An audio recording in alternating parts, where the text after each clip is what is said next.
Olá, tudo bem?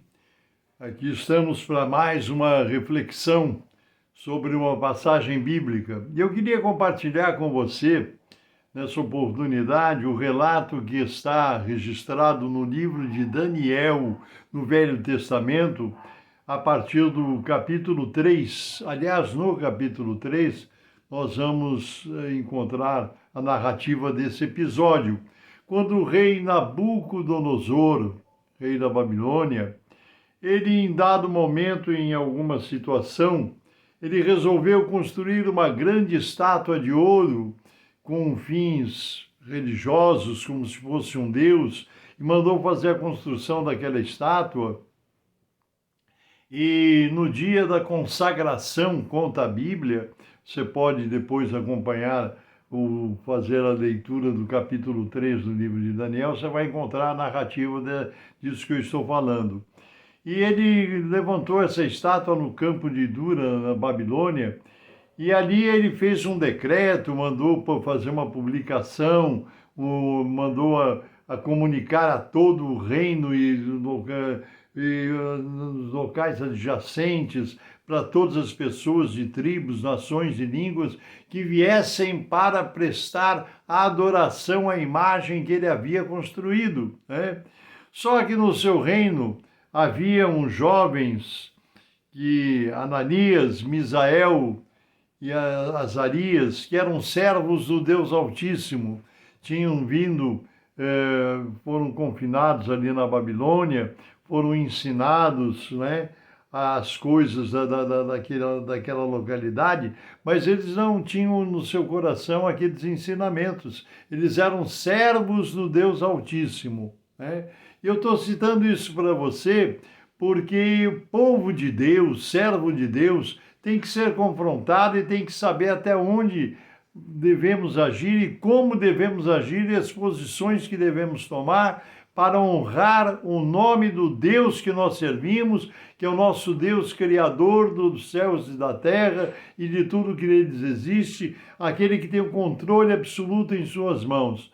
E foi feito um decreto pelo rei Nabucodonosor, que naquele dia daquela inauguração, daquela consagração, aquela grande estátua naquele local, reuniram os músicos, uma grande quantidade de músicos, uma grande quantidade de instrumentos, né, autoridades, e foi lido o decreto que no momento que os instrumentos fossem tocados pelos músicos e aquele som ecoasse por todo aquele local, aquele momento, todos deveriam se prostrar com o rosto em terra e prestar adoração à estátua que o rei tinha levantado, o rei Nabucodonosor, né? E para que houvesse uma ameaça, para que ninguém se atrevesse a desobedecer a ordem do rei, foi feito um decreto e ali estava uma fornalha acesa com um fogo terrível, né?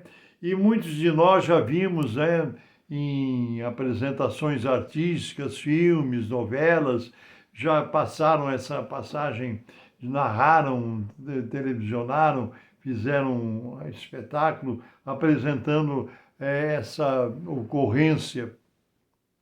E o que aconteceu? A fornalha estava acesa. E quando foram fazer o momento da consagração da estátua, foi declarado que quem não se ajoelhasse e não adorasse a estátua seria na mesma hora lançado na fornalha de fogo ardente, né? Porque era a ordem do rei. E assim tocou os instrumentos, tocaram os instrumentos, as autoridades e toda aquela multidão de gente que estava ali, a gente pode imaginar como foi, se inclinaram, né? Se dobraram para a adoração. Mas no meio daquela grande multidão que ali estava prestando aquele culto de adoração àquela imagem, três personagens, três vidas, três jovens ficaram permanecendo de pé e não se inclinaram e não prestaram adoração. Imediatamente foram comunicar ao rei, dizendo: rei, aqueles três jovens que tu constituíste sobre os negócios aqui da Babilônia, eles servem a um Deus estranho, eles não se inclinaram diante da sua estátua. Imediatamente o rei ficou enfurecido porque a sua ordem havia sido desobedecida, mandou que fossem trazidos aqueles jovens na sua presença, né? e eles tinham nomes, né, que foram dados ali na Babilônia, que era o nome de deuses babilônicos, né, que era Sadraque, Mesaque e Abednego, Misael, Ananias e Azarias. E o rei disse assim: vocês não se dobraram, vocês não prestaram adoração à minha imagem. Eles não responderam nada. O rei disse assim: olha, eu vou mandar tocar novamente os instrumentos e vocês vão se dobrar e adorar, prestar adoração nessa consagração à minha estátua, porque se vocês não fizerem isso, vocês vão ser lançados imediatamente na fornalha de fogo ardente. E se vocês têm outra religião, têm outra fé, quem é o Deus que poderá livrar vocês das minhas mãos, da fornalha de fogo ardente? E aqueles jovens cheios do poder, da graça, da unção, da virtude de Deus, olharam para o rei e disseram: olha, rei, nós não necessitamos de te responder sobre esse negócio, mas fica sabendo de uma coisa: nós não nos inclinaremos para adorar a sua estátua, mas queremos te dizer uma coisa: o Deus a quem nós servimos, o Deus Criador dos céus e da terra, ele tem poder para nos livrar das tuas mãos e da fornalha e do poder do fogo. E mesmo que ele não queira nos livrar, nós não atenderemos a tua ordem. E o rei ficou enfurecido, mandou que imediatamente os amarrassem, os agarrassem, os soldados, e jogaram aqueles 3 jovens na fornalha de fogo ardente. Né? E o rei de longe ali sentado, observando aquela situação, ele de repente viu que dentro da fornalha estavam jovens, não mais amarrados, mas agora soltos, andando, e já não eram mais 3, mas tinha 4 pessoas ali, os que foram lançados, e mais um personagem que, diz a Bíblia, tinha a semelhança do Filho dos Deuses. Quem seria, não? Que estava junto daqueles jovens, andando, passeando com eles pelo meio do fogo, e o rei viu que durante algum tempo eles faziam isso e nenhum mal acontecia a eles, mandou que eles saíssem de lá, né? E eles saíram os 3, o 4º personagem desapareceu, e eles saíram sem corda, sem estar amarrados, e não tinha queimado nem uma parte das suas vestes, dos penachos, dos seus chapéus, nada tinha acontecido. Por quê? Porque Deus tinha livrado aqueles 3 jovens pelo seu poder. E eu quero dizer com isso, eu queria deixar uma mensagem com você nessa oportunidade. Eu sei que muitos que estão me ouvindo, acompanhando essa narrativa, conhecem a história, já leram na Bíblia ou já assistiram a alguma apresentação artística, né? O importante é que aqueles jovens disseram para o rei: não vamos obedecer, não vamos adorar a estátua. E o rei disse assim: quem é o Deus que poderá livrar vocês das minhas mãos? E eles responderam com toda a convicção: o Deus a quem nós servimos. Ele tem poder para nos livrar das tuas mãos, ó rei, e da fornalha de fogo ardente. Mas ainda que ele não nos livre, nós não serviremos nem adoraremos os teus deuses. Hoje nós estamos vivendo dias e momentos onde percebemos que a Igreja de Cristo, o povo de Deus, começa a ser confrontado e ameaçado de várias maneiras.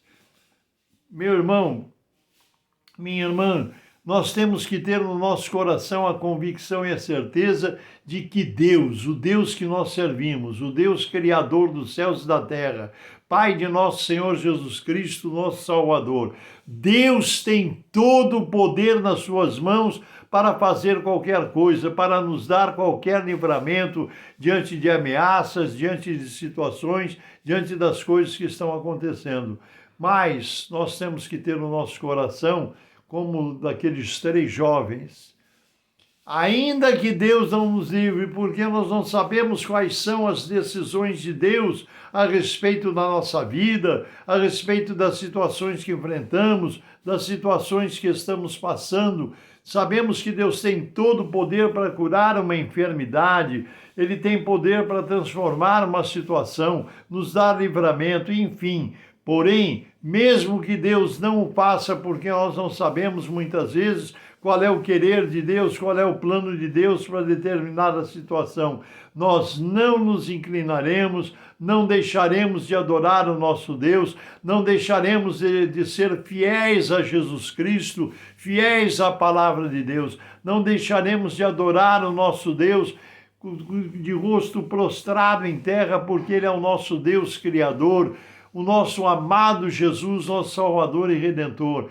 Qual as respostas que Deus dará às nossas orações? Nós pedimos, nós clamamos, nós apresentamos as nossas necessidades a Deus. Porém, ainda que Ele não queira, não seja da vontade do Senhor atender o nosso clamor, a nossa petição, ainda assim continuaremos fiéis ao nosso Deus, porque Ele sabe o que é melhor para nós. Ele sabe como deve atender às nossas necessidades.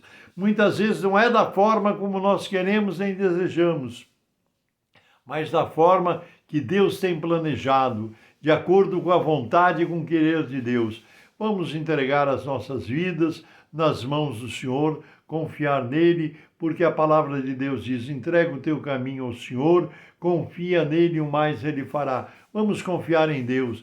Eu sei que estou falando com pessoas que estão orando, fazendo petições, suas orações, apresentando seus clamores a Deus. Saiba, Deus tem todo o poder para fazer uma grande obra, livrando, operando um milagre. Mas se não for da vontade dele agir da forma como nós esperamos, certamente ele agirá da forma muito melhor, que segundo a sua sabedoria, o seu querer e o seu poder, ele fará ocorrer em nossas vidas. Ele tem o melhor para nós, ele está nos conduzindo para a mansão celestial. Maranata, ora vem, Senhor Jesus. E agora vamos orar por vocês.